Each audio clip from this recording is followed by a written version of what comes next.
pada era Mesozoikum. Banyak spesies dinosaurus mendominasi bumi. Namun, banyak orang yang tidak tahu tentang nenek moyang dinosaurus yang berjuang untuk mendapatkan tempat di bumi. Mereka adalah awal dari kejayaan dinosaurus. Beginilah awal mula kehidupan di bumi sebelum dinosaurus.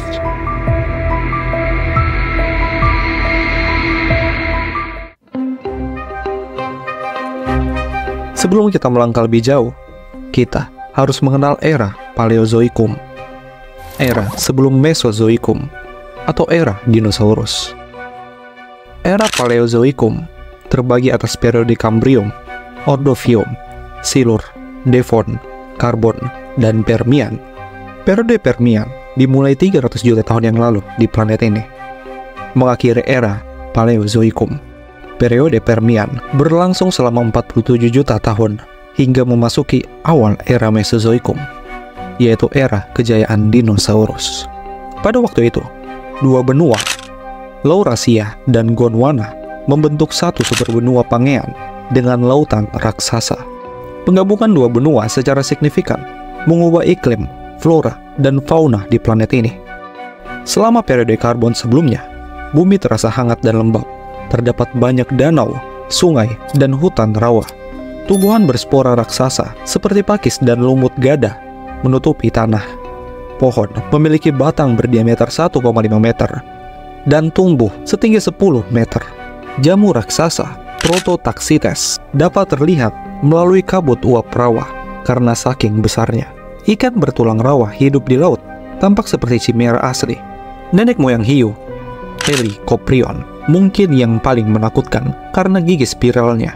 Tubuhnya mencapai 1 hingga 12 meter dan diameter spiral giginya mencapai 90 cm.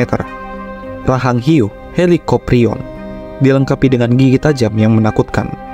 Meskipun gigi Helicoprion tidak bisa mengucapkan cangkang keras dan hanya memakan makanan lunak seperti krill, cumi, dan udang, penampakannya tetap sangat menakutkan. Pada masa itu, hewan darat tidak banyak, namun beberapa di antaranya berukuran besar. Bahkan serangga berukuran besar yang tampak seperti monster dari film horor.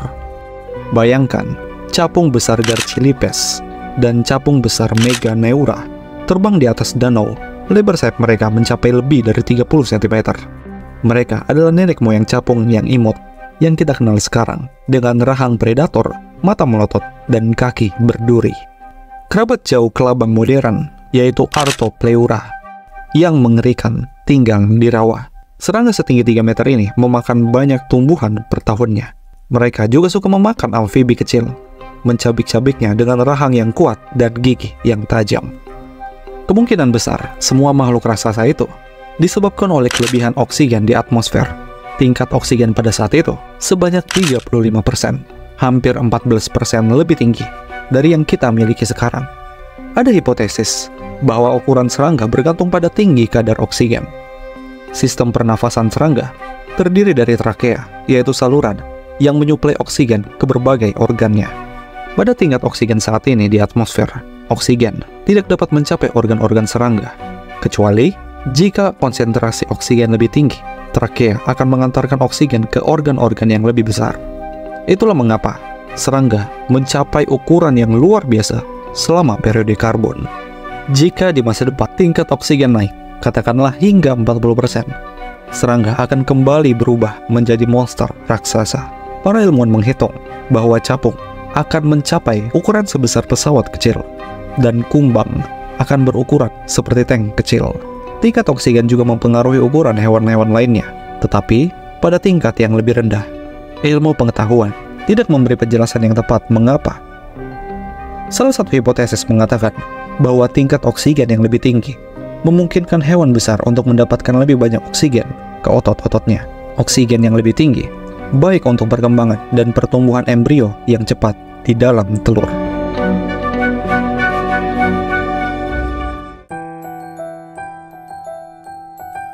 Dengan dimulainya periode Permian, jumlah oksigen di udara menurun. Itulah sebabnya serangga besar dan spesies lainnya kehilangan keunggulan berdasarkan ukuran dan menjadi lebih kecil. Perubahan evolusioner ini tidak terjadi dalam semalam, namun memakan waktu jutaan tahun. pembentukan benua super Pangean secara signifikan mengubah iklim seluruh bumi selama periode karbon. Bumi menjadi lebih dingin dan memiliki beberapa zona di bagian selatan Pangean, termasuk India modern, Australia, dan selatan Amerika yang berada di bawah es. Juga terdapat gurun panas tanpa hujan di Pangean. Pada saat itu, terdapat banyak gurun melebihi jumlah gurun pada zaman modern. Garis pantai memiliki suhu dan kelembapan sedang karena lautannya. Secara umum, iklim Permian lebih mirip dengan iklim kita di zaman sekarang jika dibandingkan dengan periode karbon atau era Mesozoikum. Perubahan iklim menghancurkan flora dan fauna tua tanpa rawa dan rawa pakis. Tanaman ekor kuda tidak dapat tumbuh dan berkembang biak karena rawa menjadi lebih kecil.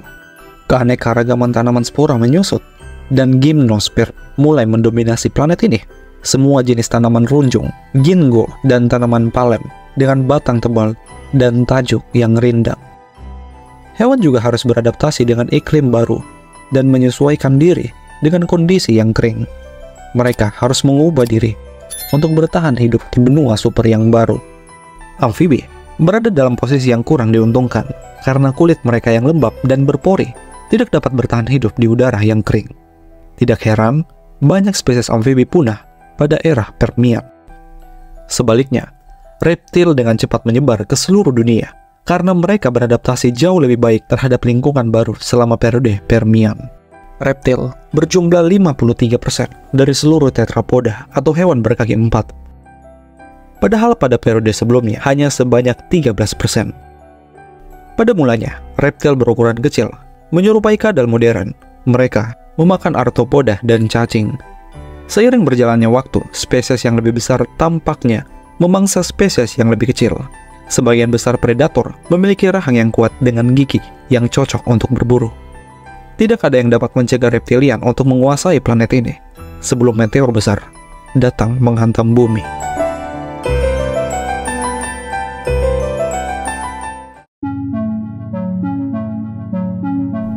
Lalu, hewan apa saja yang menonjol pada periode Permian? Salah satunya adalah Dimetrodon. Mereka berukuran 4 meter dengan berat 200 kilo. Hidup di lautan yang kaya makanan. Dimetrodon adalah salah satu predator yang paling sukses di dunia Permian. Giginya yang tajam, tidak seperti kebanyakan reptil yang terdiri dari gigi seri dan gigi bergerigi. Mereka sempurna untuk memakan daging hewan dengan kulit yang tebal. Dimetrodon memiliki layar belakang yang merupakan keuntungan besar. Dimetrodon menggunakannya untuk menarik perhatian pasangannya, kamuflase, dan berenang. Layar membantu pengaturan suhu tubuh dan memberikan keunggulan dalam berburu. Tanpa layar, tubuh reptil akan menghangat dari 26 hingga 32 derajat Celcius dalam 205 menit. Dengan layar, hanya membutuhkan waktu 80 menit. Sehingga, Dimetrodon dapat berburu di pagi hari sebelum yang lainnya bangun. Selama periode Permian, semuanya mencari makanan. Gorgonopsia setinggi 3 meter adalah pendahulu mamalia yang tidak perlu waktu lama untuk menghangatkan diri di pagi hari karena mereka berdarah panas. Selain itu, sebagian badannya ditutupi dengan bulu. Gorgonopsia juga memiliki otak kecil yang berkembang dengan baik. Mereka memiliki koordinasi gerakan yang baik dan bagian belakang yang panjang dan lurus. Gorgonopsia tidak takut untuk berburu mangsa yang lebih besar. Mereka dapat menggigit pelindung tulang pineal. Strategi berburunya terdiri dari serangkaian serangan dan mundur. Mula-mula, ia melompat ke mangsanya, kemudian menggigit dagingnya dan mundur. Kemudian ia menyerang lagi dan lagi sampai mangsa yang menderita itu mati. Selain itu, ada juga Cynodon. Mereka adalah nenek moyang jauh mamalia yang menyerupai berang-berang dalam penampilan mereka. Mereka adalah reptil setinggi 60 cm, berdarah panas, dan berbulu, yang berarti mereka tidak bergantung pada fluktuasi suhu. Cynodon dapat berburu pada malam hari, ketika predator yang lebih besar sedang beristirahat. Mereka berburu secara berkelompok, dengan membidik hewan yang lebih besar. Keberhasilan mereka bergantung pada gigi yang tajam, yang digunakan untuk mencabik-cabik mangsanya. Di periode ini juga terdapat reptil yang tampak seperti buaya modern, namun dengan kaki yang panjang. Mereka adalah Tekodon, nenek moyang pertama dari buaya. Beberapa jenis Tekodon dapat bergerak dengan sangat cepat. Mereka berjuang berjalan bermil-mil jauhnya untuk menemukan oasis hijau. Tekodon juga bersaing dengan Acosauria, nenek moyang dari dinosaurus di oasis yang hijau. Beberapa garis keturunan reptil penting pertama kali muncul pada periode ini. Namun, 252 juta tahun yang lalu, kepunahan massal terbesar terjadi pada akhir periode Permian. Kepunahan terbesar ini terjadi dalam sejarah bumi, yang hanya menyisakan sekitar 10% atau kurang dari spesies yang ada saat keanekaragaman hayati mencapai puncaknya pada periode Permian. Bencana tersebut disebabkan oleh pergeseran tektonik aktif di dalam planet. Setelah penggabungan benua, lempeng litosfer, Lauresia, dan Gondwana terus bergerak, dan akibatnya lempeng selatan terbelah di bawah lempeng utara dan membentuk lubang besar. Permukaannya adalah di tempat yang sekarang disebut sebagai India dan Serbia, sehingga gas panas dan magma keluar dari dalam planet ke permukaan. Lava panas yang keluar melenyapkan segala sesuatu. Suhunya 1000 hingga 12.000 derajat Celcius. Itu 4 hingga 5 kali lipat dari panas oven pemanggang. Letusan membakar planet dan menyebar begitu cepat, sehingga tidak ada makhluk yang bisa melarikan diri dari magma. Letusan dan gempa bumi menyebabkan tsunami begitu tinggi yang menghantam dan menarik Dimetrodon serta banyak hewan lain yang hidup di oasis. Magma melepaskan sejumlah besar metana dan karbon dioksida ke atmosfer. Suhu planet naik setidaknya 2 hingga 3 derajat Celcius dan melelehkan metana beku di lautan, serta melepaskannya ke atmosfer. Gas metana menaikkan suhu sebesar 5 derajat Celcius lagi. Semua air di planet ini menguap dan daratan mengering. Hal yang sama terjadi di oasis tempat nenek moyang dinosaurus hidup. Taman hijau mengering dan sebagian besar hewan mati. Reptil yang masih hidup harus mencari tempat lain untuk terus berpindah, tapi yang ada hanyalah gurun yang tandus. Hujan asam beracun turun dari awan tebal. Hewan-hewan sulit untuk bernafas karena partikel gas lava dan abu di atmosfer. Tidak ada peluang bertahan hidup di tempat seperti ini. Itu semua hanyalah gambaran singkat tentang kepunahan besar di sejarah bumi yang disebut kepunahan Trias Permian, yang memusnahkan 90 hingga 95% spesies air dan setidaknya 70% spesies darat. Untungnya, beberapa makhluk selamat termasuk Archosauria.